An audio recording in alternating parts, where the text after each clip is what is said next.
আমরা দেখতে পেরেছি স্বাধীনতার নামে ইমামদের হত্যা করা হয়েছে।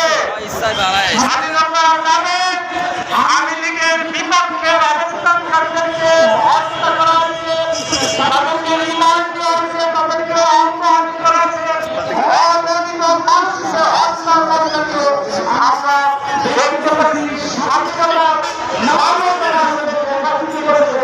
তারা নিজেদের ভোটকে নিজের স্বাধীনতা নিজেকে ভোগ করতেছে।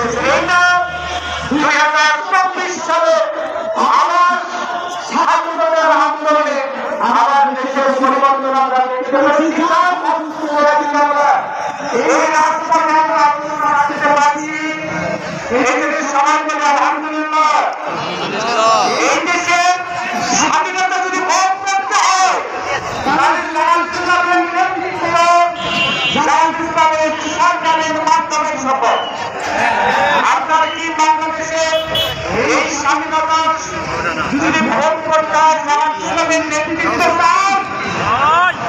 জামাত ইসলামের নেতৃত্ব চাইলে জনগণের কাছে আমাদের দেশের বিদেশের মধ্যে